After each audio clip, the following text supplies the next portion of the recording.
उम्मीद है सभी लोग बढ़िया होंगे और अपनी अपनी प्रिपरेशनों में लगे होंगे। तो भाई आज की वीडियो में मैं लेकर के आया हूँ कुछ इंपॉर्टेंट आर्टिकल्स 12 से 112 तक, जो कि पिछले एग्ज़ाम्स में आते रहे हैं और आते हैं और आगे भी आते रहेंगे। ठीक है, तो हमें भूलना नहीं है इस चीज़ को। तो ये सारे आर्टिकल जो हैं आते रहेंगे। वीडियो बनाने का मेरा मकसद ये है कि मेरा भी एक रिवीजन हो जाएगा और आप लोग जो भी लोग प्रिपरेशन कर रहे हैं कुछ आर्टिकल्स वगैरह उन लोग भूल जाते हैं तो उनके लिए एक क्विक रिवीजन की तरह ये वीडियो काम करेगा। ठीक है, तो बस इतना सही सिद्धांत है मेरा और मेरा भी रिवीजन हो जाएगा। तो वीडियो में ज़्यादा नहीं करते हुए अपन वीडियो को शुरू करते हैं। तो पहला क्वेश्चन मैं शुरू करता हूँ यहाँ पर। और हाँ, नए हो तो भाई सब्सक्राइब कर लेना, क्योंकि इस चैनल पे अब रिवीजन करते रहेंगे अपन लोग मिल बांट के। तो पहला क्वेश्चन है मेरा, इसको मैं पेन ले लूँ पहले यार यहाँ पर एक। हाँ ठीक है, तो पहला क्वेश्चन है अपना, आर्टिकल 12 डिफाइंस, अनुच्छेद 12 किसकी परिभाषा देता है। ठीक है, तो अनुच्छेद जो 12 है वो सभी को पता होगा, स्टेट की परिभाषा देता है। तो ये तो बहुत सिंपल हो जाएगा हमारे लिए, सभी को याद है, काफ़ी लोगों को याद होगा। और जिन लोगों को नहीं याद है उनको याद होते रहेंगे, और जिन लोगों को याद है उनके लिए प्रैक्टिस होती रहेगी भाई। ठीक है, तो आर्टिकल 13 प्रोवाइड्स, अनुच्छेद 13 क्या प्रदान करता है।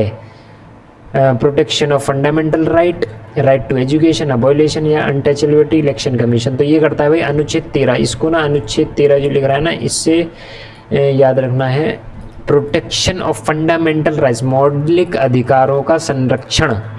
ठीक है, ये आर्टिकल 13 करता है। मैं एक चीज़ और इसमें बोलूँगा, जो हम जैसे अगले क्वेश्चन में देखते हैं। जैसे मैंने ये देखा आर्टिकल 14 देखा, ठीक है, तो अब इसमें 4 ऑप्शन दे रखे हैं यहाँ पर, ये पूरे, ठीक है, 1 2 3 4। इन चारों ऑप्शनों में से सिर्फ मैं उसको बताऊं या देखूं तो उससे चीज़ें याद रह जाएंगी, उसके अलावा मैं कुछ देखूँ नहीं तो वो डायरेक्ट रिलेट करेगा। जैसे ये दे रखा है, अनुच्छेद 14 किसकी गारंटी देता है, तो इक्वलिटी बिफोर लॉ। ठीक है, इसका आंसर ये है, इक्वलिटी बिफोर लॉ। अब इसको डायरेक्टली मैं इससे कनेक्ट करूँ तो मेरे को ये समझ में आएगा कि हाँ, अनुच्छेद 14 इक्वलिटी बिफोर लॉ। आँख बंद करके अगर पता चलता है ना, तो ऐसे पता चल जाता है कि आर्टिकल 14 जो है इक्वलिटी बिफोर लॉ की बात करता है। ठीक है, तो अगला क्वेश्चन देखते हैं, क्वेश्चन नंबर 4, आर्टिकल 15 प्रोहिबिट्स। जो लोग हिंदी में पढ़ते हैं उनके लिए हिंदी में भी लिखा हुआ है मैंने, अनुच्छेद 15 किस पर रोक लगाता है।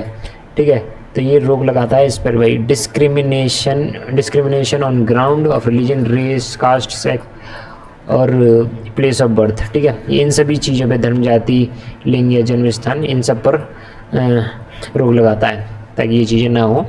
इसके लिए आर्टिकल 15 जो है बना हुआ है। आर्टिकल 15 के ऊपर एक मूवी भी आई है, अगर आपने देखी हो, आयुष्मान खुराना की। अगर मूवी भी देख लोगे आर्टिकल 15 तो वैसे भी नहीं दिमाग से जानेगा। अगला क्वेश्चन देखते हैं, आर्टिकल 16 डील्स विद, अनुच्छेद 16 किससे संबंधित है। ठीक है, अनुच्छेद 16 किससे संबंधित है। कुछ कुछ पता है, ऐसा रहता है इंग्लिश में होता है, वो हिंदी में याद रह जाते हैं मुझे। तो ये होगा अपना direct principle, equality of opportunity in employment. ये भाई इससे संबंधित है। कुछ कुछ जो है अभी धुंधले हो जाते हैं कभी कभी। तो ये सरकारी नौकरी में समान अवसर, सरकारी नौकरी में जो समान अवसर मिलना चाहिए उसके लिए equality of opportunity in India, अनुच्छेद 16। अगला क्वेश्चन देखते हैं, आर्टिकल 17 अबॉलिशेस, अनुच्छेद 17 क्या समाप्त करता है। ये तो इतना फेमस क्वेश्चन है कि भाई बिना बादाम खाया हुआ बंदा भी नहीं भूल सकता इसे। तो ये है अनटचेबिलिटी को। ठीक है, अनटचेबिलिटी, आर्टिकल 17 अनटचेबिलिटी। अनटचेबिलिटी सबको पता है, जिनको नहीं पता वैसे सभी को पता होगा, जिनको नहीं पता मैं बता दूं एक बार। जो शेड्यूल कास्ट होती है, जो नीचे कास्ट होती है, उनसे जो छुआछूत का मामला रहता है जिसको अनटचेबिलिटी कहते हैं, वो ख़त्म करने का काम करती है आर्टिकल 17। मतलब आर्टिकल 17 में बताया जाता है अनटचेबिलिटी के बारे में। ठीक है, अगला क्वेश्चन देखते हैं अपन। आर्टिकल, उसको ऐसे समझो कि आर्टिकल 17 किससे रिलेटेड है, तो वो अनटचेबिलिटी से रिलेटेड है। आर्टिकल 18 इज़ अबाउट टू, ये बहुत ही कम देखे जाने वाला आर्टिकल मैं कहूँगा इसको, कि बहुत ही कम एग्जाम्स में आया है और कम ही आता है। ठीक है, कॉन्स्टिट्यूशनल रेमेडीज। ठीक है, तो ये होता है अबॉलिशन ऑफ टाइटल्स, उपधियाँ का अंत। ठीक है, हिंदी वालों को थोड़ा आराम से हो जाएगा, लेकिन ये इंग्लिश में थोड़ा सा ईजी है। मैं हिंदी और इंग्लिश दोनों में याद कर लेता हूँ, जो हिंदी में सही लगता है वो हिंदी में, जो इंग्लिश में। कभी कभी कुछ समझ में नहीं आता ना, तो हिंदी में हो जाता है। तो question number 8, article 19 right to property कहाँ गया, राइट टू प्रॉपर्टी, संपत्ति का अधिकार नहीं। 6 फंडामेंटल फ्रीडम ये होगा इसका, ठीक है। आर्टिकल 19 जो रिलेटेड है वो है 6 फंडामेंटल फ्रीडम से, 6 मौलिक स्वतंत्रताएं। अगला क्वेश्चन देखते हैं। आर्टिकल 20 गिव्स, अनुच्छेद 20 क्या प्रदान करता है? Protection in respect of conviction of offences, अपराधों के लिए दोषी, ठीक है, से दोषी क्या है, दोषिद्धि से सुरक्षा, जो भी है। Protection of respect in conviction of for offences, ठीक है। आर्टिकल 20 ये इसका आंसर होगा, protection of respect conviction of offences, ठीक है। अगला क्वेश्चन देखते हैं। आर्टिकल 21, हो आर्टिकल 21 बहुत ही फेमस आर्टिकल है ये। आर्टिकल 21 बच्चा जानता होगा इस आर्टिकल को तो, और जिसे नहीं पता होगा उसको तो जी तो रही है खैर, लेकिन पता सभी को होगा, ठीक है। Right to life, personal liberty, जीवन का व्यक्तिगत स्वतंत्रता का अधिकार, ठीक है। इसका आंसर हो जाएगा A, right to life. Right to life जीने का अधिकार, ठीक है। और ये नेशनल इमरजेंसी में भी नहीं हटता, ये सभी को पता होगा। Question number 10। क्वेश्चन नंबर 11 देखते हैं। आर्टिकल 21 ए प्रोवाइड, आर्टिकल 21 और आर्टिकल 21 ए में कुछ लोग कंफ्यूज हो जाते हैं, तो मैं बता दूं राइट टू 21 ए होता है एजुकेशन के लिए, राइट टू एजुकेशन। बी वाला आंसर होगा इसका, शिक्षा का अधिकार, ठीक है, शिक्षा का अधिकार, राइट टू एजुकेशन। अगला क्वेश्चन देखते हैं। Question number 12। Article 22 deals with, अनुच्छेद 22 किससे संबंधित है? अनुच्छेद 22 किससे संबंधित है? यानी अनुच्छेद 22 जो है वो किससे संबंधित है? Article 22 protection of right of accused. बाकी के ऑप्शन देखने ही नहीं है, मैं तो यूँ कहूँगा इनको हटाओ, बाकी ऑप्शन देखने ही नहीं है। Protection of right of accused, गिरफ्तारी और निरोध के विरुद्ध अधिकार, क्योंकि अगर बाकी के ऑप्शन पे भी नज़र चली गई तो भाई उसको याद करना बहुत मुश्किल हो जाएगा, ठीक है, बाकी के ऑप्शन, इसलिए इसका ये वाला आंसर हो जाएगा A, protection of rights to of accused, ठीक है। अगला देखते हैं। आर्टिकल 23 प्रोहिबिट्स, अनुच्छेद 23 किसे प्रतिबंधित करता है? अनटचेबिलिटी, अरे सॉरी बाकी की देखना नहीं है, ठीक है। तो इसका आंसर सीधा डी होगा, human trafficking and forced labour, बंधुआ मजदूरी जिसे कहते हैं, ज़बरदस्ती काम कराना, मतलब वर्कर का मन नहीं है लेकिन उससे तभी भी काम करवाया जा रहा है, तो इसको वो कहते हैं, ठीक है, ह्यूमन ट्रैफिकिंग। आर्टिकल 23 इस पर प्रतिबंध लगाता है, human trafficking and forced labour, बंधुआ मजदूर। पुराने ज़माने में बहुत हुआ करता था ये, अभी भी कहीं देखने मिल जाता है।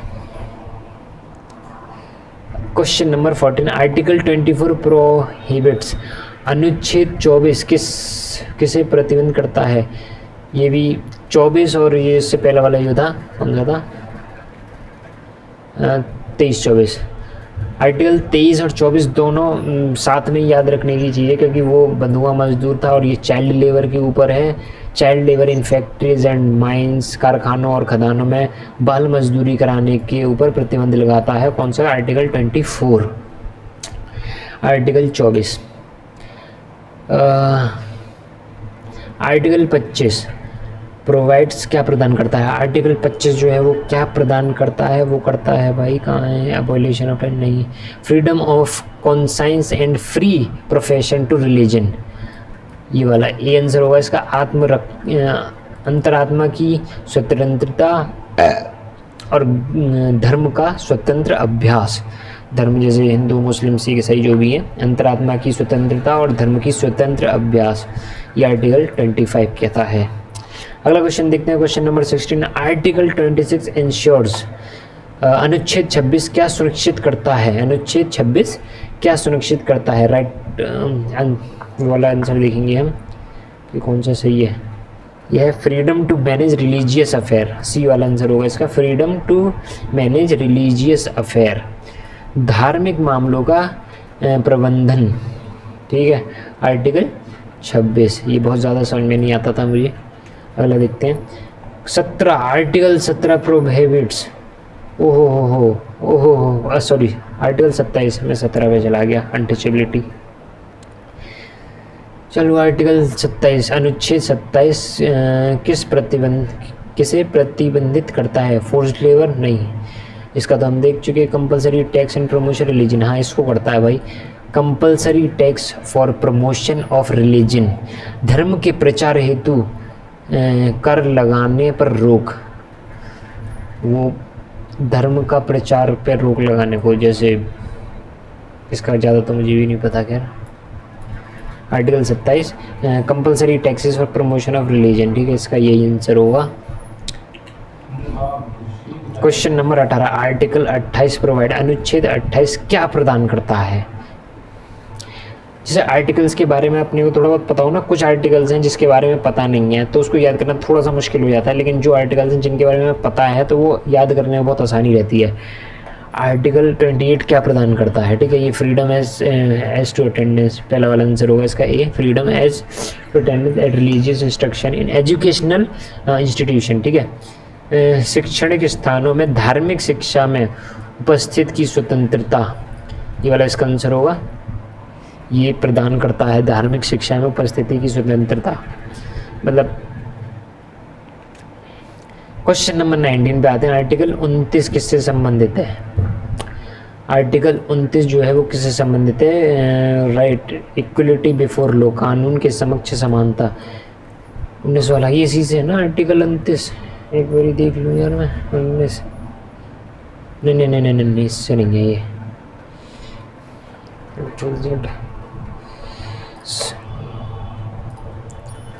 थोड़ा मिस्टेक हो गई, भूल गया मैं। हाँ, तो आर्टिकल 29 जो है वो प्रोटेक्शन, काफ़ी लोगों को पता होगा, उन्होंने सही लगा भी लिया होगा, मैं थोड़ा सा भूल गया। वही ना, रिवीजन जो है बहुत ज़्यादा ज़रूरी हो जाता है इस चीज़ के लिए। Protection of interest of minorities, अल्पसंख्यकों के हित का संरक्षण, अल्पसंख्यकों के हित का रक्षक। जो थोड़े कॉम्प्लिकेटेड से है ना आर्टिकल, वो थोड़ा भूल जाते हैं यार। चलो आगे बढ़ते हैं। क्वेश्चन नंबर 20, आर्टिकल 30 प्रोवाइड, अनुच्छेद 30 क्या प्रदान करता है? Article right of minorities established in administrator educational instruction, इसका तो यही होगा, right of minorities. Right of minorities, अल्पसंख्यकों को शैक्षणिक संस्थान स्थापित करने और चलाने का अधिकार, जो कि आर्टिकल 30 प्रदान करता है, 30, ठीक है, इसका आंसर होगा ए। अगला क्वेश्चन देखते हैं। Question number 21, article 31 was originally related to, अनुच्छेद 31 मूल रूप से किससे संबंधित है? Freedom of religion, right to equality, right to property, right to constitutional remedies, इसी से वो राइट टू प्रॉपर्टी से संबंधित है भाई ये तो 31 आर्टिकल, ये वाला, ठीक है। आंसर हो जाएगा सी, राइट टू प्रॉपर्टी, संपत्ति का अधिकार, जो कि आर्टिकल 31 के अंतर्गत आता है, जो आर्टिकल 31 बताता है इसको। क्वेश्चन नंबर 22 अपन देखेंगे। अरे यार, ये भी एक बहुत ही ज़्यादा पॉपुलर अनुच्छेद आर्टिकल 32 है, जो कि जिसको soul of constitution, soul of the constitution कहा जाता है, संविधान की आत्मा भी इस आर्टिकल को कहा जाता है। कौन सा? आर्टिकल 32। एक तो ये इवन नंबर है तो अच्छे से याद हो जाता है, मतलब ज़्यादा 32 एक थोड़ा सा अट्रैक्टिव नंबर है, तो इसलिए याद रहता है कि सोल ऑफ द कॉन्स्टिट्यूशन, संविधान की आत्मा है ये। वैसे संविधान की आत्मा क्यों है? देखो इस वाले क्वेश्चन में खुद बता रखा है कि आर्टिकल 32 जो है वो संविधान की आत्मा, उसको क्यों कहा जाता है, ठीक है, इसमें खुद बता रखा है। Which article empowers the Supreme Court to issue writs, कौन सा अनुच्छेद सर्वोच्च न्यायालय को रिट जारी करने का अधिकार देता है? तो वो है भाई आर्टिकल 32, क्योंकि आर्टिकल 32 हमें डायरेक्टली सुप्रीम कोर्ट में अपनी अर्जी वर्जी जो भी अपना काम करवाने का अधिकार देता है। इमरजेंसी केस में जब कोई बात ना सुन रहा हो तो आर्टिकल 32 के तहत, ठीक है। क्वेश्चन नंबर 3, इसका आंसर हो जाएगा आर्टिकल 32। कौन सा? Supreme court. सुप्रीम कोर्ट से ध्यान रखना, आर्टिकल 32 जहाँ पे बात आ रही है वहाँ पे सुप्रीम कोर्ट का जिक्र तो हो नहीं होना है, या सुप्रीम कोर्ट की यहाँ पर बात आ रही है वहाँ पर आर्टिकल 32 का जिक्र तो होना है। आर्टिकल 33 एम्पावर्स पार्लियामेंट ऑफ, अनुच्छेद 33 संसद को क्या अधिकार देता है? क्या अधिकार देता है भाई? Restricted of abrogated fundamental right of armed forces, यही वाला तो अधिकार देता है। सशस्त्र बलों के मौलिक अधिकारों को सीमित या समाप्त करना। आर्टिकल 33 एम्पावर पार्लियामेंट टू, अनुच्छेद 33 संसद को ये अधिकार देता है कि fundamental rights of armed forces abrogate करना, मौलिक अधिकारों की समिति को समाप्त करना, आर्टिकल 33 देता है। ठीक है, भारत का संविधान बड़ा मजबूत है भाई। हाँ, question number 25, article 35 deals with, article 35 यानी आर्टिकल 35 डील्स विद, अनुच्छेद 35 किससे संबंधित है? Parliament power to make laws on fundamental right, ये तो इसी से संबंधित है। आंसर नंबर ए होगा इसका कि संसद को मौलिक अधिकार पर कानून बनाने की शक्ति, जो नए नए कानून बनते हैं वो पार्लियामेंट के थ्रू ही बनते हैं, संसद के थ्रू ही बनते हैं। संसद को मौलिक अधिकारों पर कानून बनाने की शक्ति है, वो है आर्टिकल 35 देता है उसको। ठीक है, आर्टिकल 35 संसद को। क्वेश्चन नंबर 26, आर्टिकल 36 डिफाइन, अनुच्छेद 36 क्या परिभाषित करता है?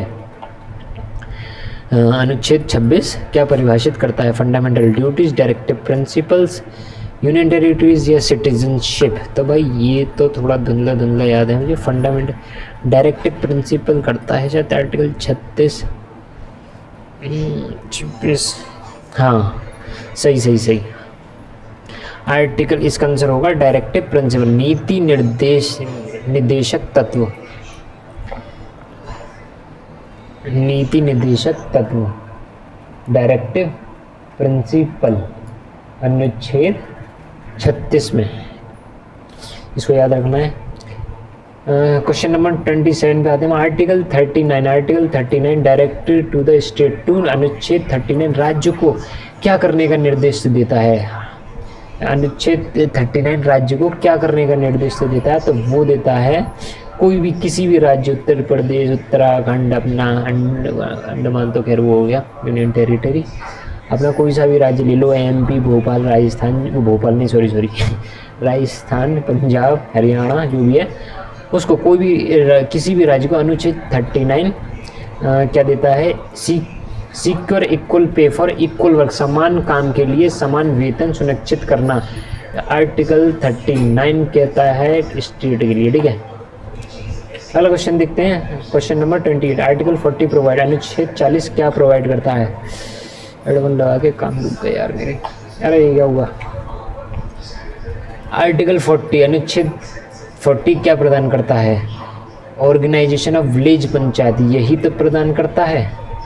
Answer number A, organisation of village panchayat, ग्राम पंचायतों का संगठन, आर्टिकल 40 प्रोवाइड करता है। अगला क्वेश्चन देखते हैं। अगला question number 29, article 44 is related to, अनुच्छेद 44 किससे संबंधित है? अनुच्छेद 44 किससे संबंधित है? फंडामेंटल ड्यूटीज, प्रेसिडेंट्स पावर, ये है भाई यूनिफॉर्म सिविल कोड, समान नागरिक संहिता। ठीक है, संहिता मेरे को थोड़ा अजीब लगता है, इसलिए मैं यूनिफॉर्म सिविल कोड से ही याद रखता हूँ। यूनिफॉर्म सिविल कोड, आर्टिकल 44 जो है वो यूनिफॉर्म सिविल कोड से संबंधित है। अगला क्वेश्चन देखते हैं। आर्टिकल 45, ये थोड़ा पॉपुलर सा, मैं इसको कहूँगा आर्टिकल 45। आर्टिकल 45 ओरिजिनली प्रोवाइड, अनुच्छेद 45, अनुच्छेद 45 मूल रूप से क्या प्रदान करता है? Free and compulsory education for children up to 14 years of age, यही तो प्रदान करता है आर्टिकल 14, ये वाला आंसर होगा इसका, आर्टिकल 14 एजुकेशन। ठीक है, ये एज 14 वर्ष तक के बच्चों के लिए निःशुल्क और अनिवार्य शिक्षा प्रदान करता है आर्टिकल 45 के through. Article 46 directs the state to, अनुच्छेद 46 राज्य को क्या करने का निर्देश देता है? अनुच्छेद 46 राज्य को क्या करने का निर्देश देता है? Promote educational and economic interest of SC STS and weaker section, इसका आंसर यही होगा। ठीक है, SC ST को दुर्बल वर्गों के शिक्षित और व आर्थिक हितों को बढ़ावा देना, ये अनुच्छेद 45 कहता है। अगला क्वेश्चन देखते हैं।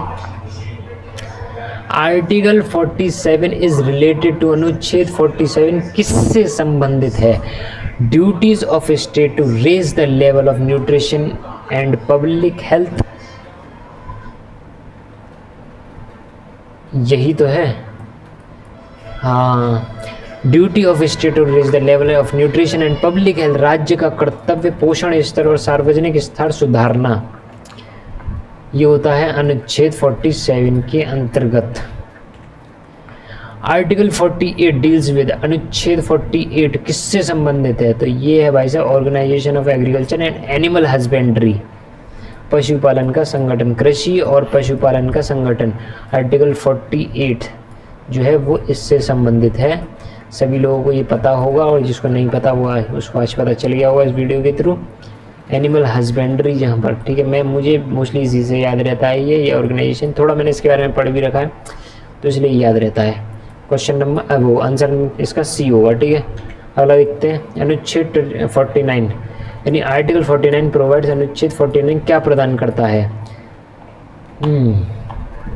प्रोटेक्शन ऑफ मॉन्यूमेंट, यही तो प्रदान करता है। Protection of monument and places of national importance, राष्ट्रीय महत्व के स्मारकों और स्थानों की रक्षा 49 आर्टिकल 49 प्रदान करता है। नेक्स्ट क्वेश्चन देखते हैं, क्वेश्चन नंबर 35। आर्टिकल 50 इंश्योर्स, अनुच्छेद 50 क्या सुनिश्चित करता है? अनुच्छेद 50 क्या सुनिश्चित करता है? क्या करता है? सेपरेशन ऑफ जुडिशरी करता है। Separation of judiciary from executive, न्यायपालिका को कार्यपालिका से अलग करने का काम करता है। कौन सा? अनुच्छेद 50, ठीक है। आंसर होगा इसका बी। अगला वाला 36, article 51 direct the state to, अनुच्छेद 51, अभी ये क्या हो गया? अनुच्छेद 51, ये मेरा मॉनिटर है, पता नहीं बीच बीच में सो जाता है कभी कभी। अनुच्छेद 51 राज्य को क्या करने का निर्देश देता है?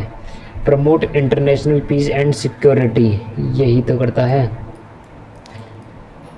आंसर होगा इसका A, promote international peace and security, अंतर्राष्ट्रीय शांति और सुरक्षा को बढ़ावा देना, जो कि 51, ये बहुत लोगों को पता हुआ। आर्टिकल 51 निर्देश देता है। आर्टिकल 51 ए, अब इसी में का एक और आ जाता है 51 ए, थोड़ा बहुत कन्फ्यूजन रहता है इसमें, कोई ज़्यादा कन्फ्यूजन रहता नहीं है, मुझे भी थोड़ा बहुत कन्फ्यूजन हो जाता है इसमें कभी कभी। तो आर्टिकल 51 ए जो कहता है वो कहता है फंडामेंटल ड्यूटीज़ की बात, या फंडामेंटल राइट भी है, इसमें कंफ्यूज मत होना, मैं भी हो जाता था कभी कभी लेकिन अब नहीं होता मैं। फंडामेंटल ड्यूटीज़, मौलिक कर्तव्य, ठीक है, मौलिक अधिकार अलग होता है और मौलिक कर्तव्य अलग होता है। तो ये कौन करता है बात इसका? अनुच्छेद 51 ए, और 51 क्या बात करता है वो अभी मैंने बताया ही था। How many fundamental duties are there under article 51 A after 86th amendment, ठीक है। अब ये कह रहा है अनुच्छेद 51 ए 86वें संशोधन यानी 86वें अमेंडमेंट के बाद में कितने मौलिक कर्तव्य हैं? अब बताओ भाई सब इसमें से कौन से? ये वाला किसको पता है? How many fundamental duties are there under article 51 A after 86 amendment, अनुच्छेद 51 ए 86वें संशोधन के बाद में कितने मौलिक कर्तव्य हैं? ये एक इम्पॉर्टेंट क्वेश्चन है जिसका आंसर होगा भाई 11 मौलिक कर्तव्य हैं। कितने हैं? 11। आंसर नंबर बी, 11 मौलिक कर्तव्य हैं। अगला देखते हैं, क्वेश्चन नंबर आता है यहाँ पे 39, और आर्टिकल 52 प्रोवाइड फॉर, अनुच्छेद 52 किसके लिए प्रावधान है?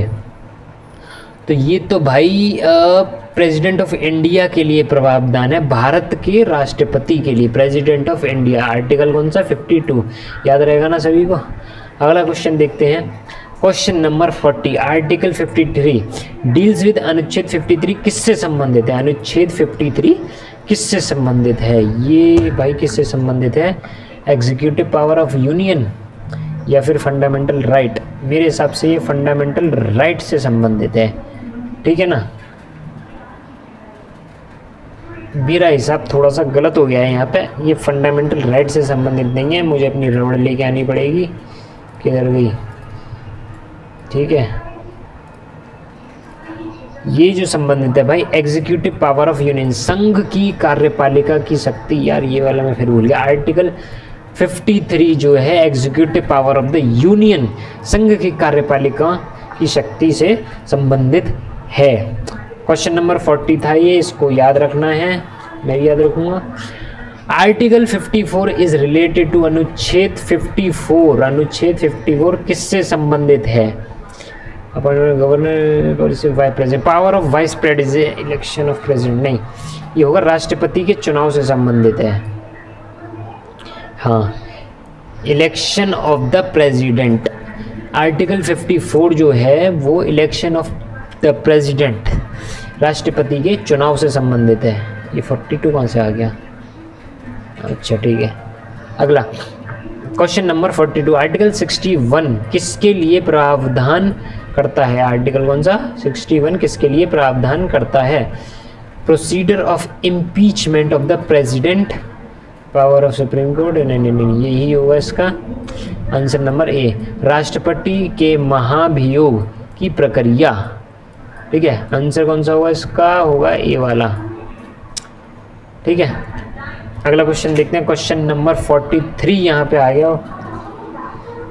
आर्टिकल 63 डील्स विद, अनुच्छेद 63 62 66, अनुच्छेद 63 किससे संबंधित है? चीफ मिनिस्टर गवर्नर से, वाइस प्रेसिडेंट ऑफ इंडिया से जो है ये संबंधित है, वाइस प्रेसिडेंट ऑफ इंडिया से संबंधित है। कौन सा? आर्टिकल 63। अगला देखते हैं,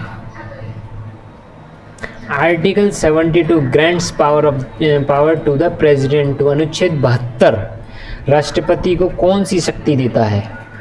ये पता होगा सभी को।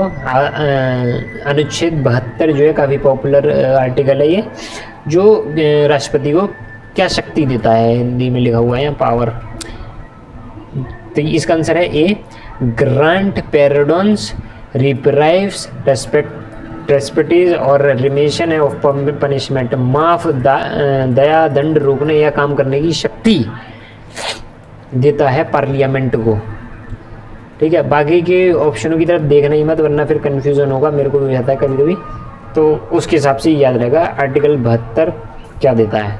अगला क्वेश्चन देखते हैं, question number 45, article 45 provides for, अनुच्छेद 74 किसके लिए प्रावधान करता है? तो ये करता है भाई council of minister headed by the prime minister. ये किसमें कीवर्ड है जिससे ये आर्टिकल अनुच्छेद 74 जो है याद रह जाता है भाई, क्योंकि मोदी जी एक बहुत बड़ा नाम है और प्राइम मिनिस्टर जहाँ भी आता है वहाँ से मोदी अलग ही एक दिमाग में कनेक्शन फिट होता है, जिससे ये आर्टिकल 74 जो दिमाग में रह जाता है और याद रहता है। क्वेश्चन देखते हैं अगला 46, अनुच्छेद 76 रिलेटेड टू, ठीक है 46, आर्टिकल 76 किससे संबंधित है? ये article 76 is related to, article 76 किससे संबंधित है? एटर्नी ऑफ जनरल से संबंधित है। एटर्नी ऑफ जनरल, भारत की महाधिवक्ता, भारत की महाधिवक्ता, ये भाई मोस्टली लोगों को ये हिंदी से याद हुआ ही नहीं होगा कि आर्टिकल 76 जो है किससे रिलेट करता है। Attorney of general of India, ये कीवर्ड की है, इसके बारे में थोड़ा बहुत ही पता है मुझे, बहुत ज़्यादा पता नहीं है, क्योंकि भाई एकदम सर्वश्रेष्ठ ज्ञानी नहीं बनना, अपने को एग्ज़ाम क्रैक करना है बस। ठीक है, उसके बाद भाई ज्ञान का भंडार तो इतना है, ज्ञान जितना लेते जाओ उतना कम है, ज्ञान जितना लेते जाओ उतना कम है। स्ट्रेटजी भाई, मेरी स्ट्रेटजी तो रहती है एग्ज़ाम क्रैक करने की, लेकिन ये बात भी सच है कि अगर हम किसी भी आर्टिकल हो या कोई भी एक टॉपिक हो उसके बारे में पढ़ लें तो उससे रिलेटेड काफ़ी सारे सवाल जो है निपट जाते हैं। तो अगला क्वेश्चन देखते हैं, question number 47, article 80 provides for, अनुच्छेद 80 किससे संबंधित है? तो ये थोड़ा पॉपुलर है, सभी को पता होगा, कंपोजिशन ऑफ राज्यसभा, राज्यसभा की संरचना से संबंधित है आर्टिकल 80। अगला देखते हैं आर्टिकल ऑफ 81, 80 और 80 मतलब 80 और 81 जो आर्टिकल है वो लोकसभा और राज्यसभा से, सॉरी राज्यसभा और लोकसभा से ही रिलेटेड है। ठीक है, तो इसमें किससे संबंधित है? आर्टिकल 81 ये अपना लोकसभा से संबंधित हो जाएगा। कोई आंसर नंबर डी होगा इसका आंसर। ठीक है, अगला देखते हैं 48 49। आर्टिकल 110 डिफाइंस, अनुच्छेद 110 जो है किससे परिभाषित करता है? तो ये करता है भाई मनी बिल से, मनी बिल है ना, आंसर होगा इसका सी, मनी बिल। अगला देखते हैं क्वेश्चन नंबर 15। आर्टिकल 112, मैंने बोला था ना 12 से 112 तक कराऊंगा। अनुच्छेद 112 किसके लिए प्रावधान करता है? तो ये करता है भाई, किसके लिए करता है? Annual financial statement, budget. इसको तुम याद रखो मत रखो, इतना बजट भी याद रख लोगे ना तब भी तुम्हें पता चल जाएगा। 812 जो है वो बजट की बात करता है, लेकिन किसके? एनुअल फाइनेंशियल स्टेटमेंट के बजट की बात करता है। कौन सा? आर्टिकल 112। तो भाई ये थे टोटल 50 सवाल जो हमने यहाँ पर किए हैं। मैंने भी क्विक रिवीजन किया है, आपने भी क्विक रिवीजन किया होगा। बहुत से इसमें जो थे मेरे को थोड़ा कन्फ्यूज़न था, वो मेरा कन्फ्यूज़न दूर हुआ है। आप लोगों का भी काफ़ी कन्फ्यूज़न जो है इससे दूर हुआ होगा। मैं आशा करता हूँ ये वीडियो जो है आपके लिए काफ़ी हेल्पफुल रहेगी। और अगर किसी का कोई सवाल है, इसके साथ एक होमवर्क हो रहा है, हाँ है ना, होमवर्क। मैं भी होमवर्क करूँगा, मैं तो होम पे ही बैठा हूँ, आप भी करना है इसको। ठीक है, क्योंकि कोई भी आर्टिकल होता है, कोई ये मैंने इसलिए रखा है यहाँ पे, ये काफ़ी पॉपुलर आर्टिकल है और इसके बारे में काफ़ी एग्जाम्स में पूछा गया है, इसलिए मैंने यहाँ पर होमवर्क में रखा हुआ है। बताना ये वाला आर्टिकल जिसको भी पता हो आंसर में। अभी पता है तो अभी बता देना, नहीं तो रिसर्च करने के बाद में, क्योंकि रिसर्च करोगे तो तुम्हें ये याद रह जाएगा भाई। मुझे भी चीज़ें काफ़ी सारी ऐसे ही याद रह जाती हैं, और याद रह जाना एग्ज़ाम के लिए बहुत ज़्यादा ज़रूरी है। ठीक है, फिर मिलते हैं किसी नई वीडियो में। अभी तक के लिए इतना ही। और अगर किसी के दिमाग में कुछ है या जिससे रिलेटेड वो वीडियो चाहता है या किसी और तरीके की प्रैक्टिस करना चाहता है तो वो कमेंट में बता सकता है, अपन साथ मिलकर उसकी प्रैक्टिस करेंगे। तब तक के लिए चैनल जरूर सब्सक्राइब कर देना भाई, बहुत ज़रूरत है, बहुत ही ज़्यादा ज़रूरत है, मैं यूँ समझ लो, चाहिए मुझे हर हाल में सब्सक्राइबर।